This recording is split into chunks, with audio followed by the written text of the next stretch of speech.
kulanti wanaagsan oo wacan ilhaantiinba meel kastoo aad naga daawanaysaan waxaa si toos ah nooga daawanaysaan warbaahinta wararka ee wadani media baraha ay ku leedahay Facebook iyo YouTube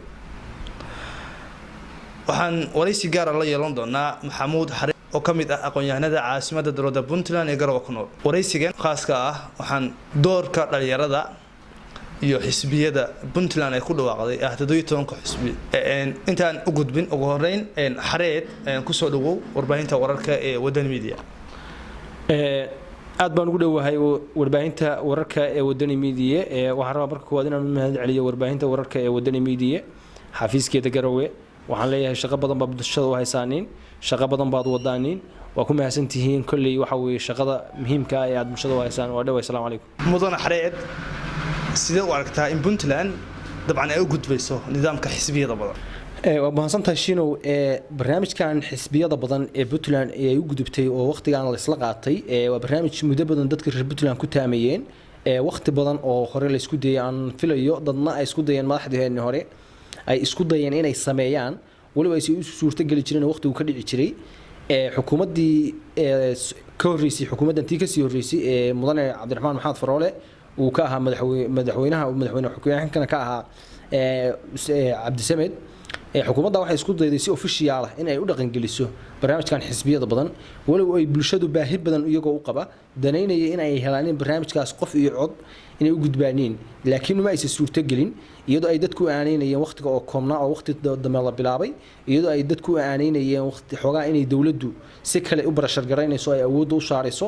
sida darteed ba waxa keentay inay socon weydo laakiin boqolkiiba 80 waxa dadku aaneynayeen xilliga la bilaabay marka waqtigan waxaan rajaynayaa ama muuqata sida ku muuqata inay bulshada reer Puntland ay soo dhaweynayso maxaa isbedel ah oo laga filan karaa ka qaybgalka siyaasadda dhalinyarada dalka barnaamijka xisbiyada badan marka aan dib ugu laabano horta waxa la yiraahdaa waa democratization inay u gudubto Puntland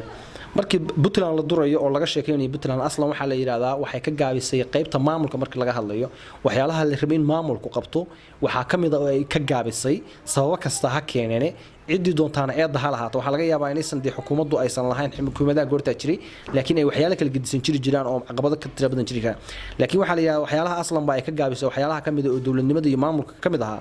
oo xukuumadii soo maray ay ka gaabiyeen waxa kamid ah inay ku guuleysan waayeen barnaamijka horta qof iyo cod barnaamijkaas sida aad hadda ii weydiisay maanta la helay ummadda reer Puntland waxay khaati ka taagneed xildhibaanada tan iyo dadkan siyaasadda ugu yimaada qaabka kale muxuu ahaa qabiilaysiga waxaan ognahay in xildhibaanku marka uu imaanayo ciddu doono ha ahaado ama xildhibaan dhalinyaro ha ahaado ama xildhibaan qof weyn ha ahaado maanta ay ka siman yihiin in caqabad kala kulanto inay wixii raadsadaan siiba dhalinyarada markii uu soo daadegno waxa moodaa markii aynu qabiilka cagiisa ka fiirino ama qaabka ay ku soo bixi jireen ka fiirino in uu ku khasbanaa inuu u tago nabadoonka inuu ku khasbanaa inuu u tago odayaasha beesha inuu u tago dadka ay beesha leer gareeyo sida darteed waxay ku khasbi jirtay inta badan in gadaal ay u haraaneen dhalinyaradu maadaama aysan awood u lahayn intaas oo dhan inay xiriiriyaanin ama ay kharash geliyaanin ama ay waqti geliyaanin reerkuna inta badan ku kalsoon yahay qofka age-ka ah xoogaa muddo shaqeynayay ama reerka dhexgalka u leh taa darteed maanta waxaan isleeyahay dhalinyaradu waxay heshay fursad habiya oo ay muddo badan sugayeen oo ay mudan tahay in lagu bogaadiyo xukuumadda hadda jirta ugu dambeyntii mudane Xareed dhalinyarada dawladda iyo guddiga doorashooyinka dowladda Puntland maxaad ugu baaqaysaa waxaan ugu baaqayaa xukuumadda iyo guddiga doorashooyinka iyo dhalinyarada iyo dadka reer Puntland oo dhan horta waxaan rajaynayaa xukuumadda waxaan leeyahay iyada doorkiina waa muuqda doorkooda wuxuu ku muuqanayaa oo cadeynaysa in xukuumadda Saciid Cabdullaahi Dani madaxweyne Saciid Cabdullaahi Dani iyo xukuumaddiisu ay ka go'aantay barnaamijkan waxa ku cadeynaya xilliga ay bilaabeen sida ay ugu dadaalayaan xilliga xisbiyada hadda urur siyaasadeedii lagu dhawaaqay aan rajaynayno in laga gudbo oo loo gudbo xisbiyada dhabta ah xisbiya qaran noqon lahaa golayaasha deegaanka loo dareeri doono codadkooda loo dareeri lahaa sida ay hadda ay sheegeen gudiga kumeel gaarka ah ee doorashooyinka TPEC iyo wasaaradda arrimaha gudaha federaalka iyo dimuqraadiyiinta dowladda Puntland ay isla sheegeen labaduba midba dhankiisa u sheegay waxa la rajaynayaa sanadka soo socda 2021 in ay qabsoonto deegaan doorashooyin intay doonaan bahal ay kaado haba duruuftu kale sida ay noo qabato iyadoo loo socon doono waxa la rajaynayaa in ay qabsoonto maadaama aan inaguna nahay shacabkii oo nahay dhalinyaradii oo aynu inagoo dhami ka mid nahay maxaa inala gudboon waxayna la gudboon inaynu doorkeena muujino waxaan la gudban inaynu dadaal muujino waxaynu inala gudban inaynu wacyi gelino keenna aan wacyi geeshanayn waxaan rajeynayaa inay bilaaban doonto wacyi gelintii lagu sameyn lahaa bulshada reer Puntland walow hadda la waday oo waxa weeye habka maamul daadejinta iyo moogtay democratizationka bulshada lagala hadlayo muddo lagala hadlayay sanadka hadda soo dhaafay si fiican looga hadlayay iyo dawlad wanaaga waxaan rajeynayaa marka dhalinyarada reer Puntland inay barnaamijkaas si dhab u qaadato hadda xisbiyada lagu dhawaaqay oo 17 urur siyaasadeed yani xisbiyada 17 urur siyaasadeed waxa ku jira intooda badan waa dhalinyaro waxa ka muuqda dhalinyaro tiro badan xisbiye ay sameysteen waxa ku muuqinaysa inay dhalinyartu ku dhiiran tahay inay xisbi sameystaan siyaasadda galaanin ka dhex muuqdaanin haba u arkeen iyagu moogtay in isbedel sameyn karaanin bulshaduna u aragta marka waxaan rajeynaynaa sidaas darteed waxaan leenahay inay mustaqbalka dhow dhalinyaradu ay ka muuqan doonto door fiican ku yeelan doonto sidaan ognahay sidoo kale xukuumadda hadda jirta waxa ka muuqda dhalinyaro badan baa ku jirta golaheeda wasiirada markaad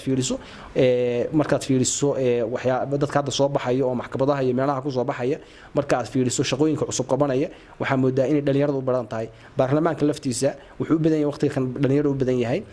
waxaan rajeynaynaa baarlamaanka iyo xukuumadda isku duuban iyo shacabka isku duuban in laga gaaro barnaamijka guul in laga gaaro waqtiga loo asteeyana uu hirgeli doono guddiga doorashooyinka kumeel gaarka ee Puntland TPEC isaga sida nooga muuqato dadka hadda loo dhiibay xilalka looga dhiibay oo guddiga doorashooyinka guddiga haysta dhamaantood waxaan isleeyahay wadada aqoon-yahanaa wadada ay ka go'an tahay in barnaamijkan ka dhabeeyaan iyagoo ugu horeeyay gudoomiyahooda Guuleed Saalax Barre barnaamijkan waxaan rajeynaynaa marka iyaguna aan ugu baaqinaa in ay dardar geliyaan oo ay sida hadda ay ku wadaan iyo si kasii badan ba ay ku wadaan ay bilaabaan barnaamijyada sida ay qorshahooda ku soo dareen barnaamijkooda markay furayeen ay uga dhabeeyaan oo ay barnaamijka hore u socodsiiyaan waxaan isleeyahay marka barnaamijkaas wuxuu noqon doonaa miradhal hadii la haydo aad iyo aad umahadsantahay waxaad nagala socotaan warbaahinta wararka ee Wadani Media barnaamijka waxaa maanta marti noogu ahaa Maxamuud Xareed oo ka mid ah aqoon-yahanada ku nool caasimadda dowladda Puntland ee Garowe barnaamijkan mid la mid ah intaan ku kulmi doono waa aniga Shine Wadani leh sidaas iyo nabaadiin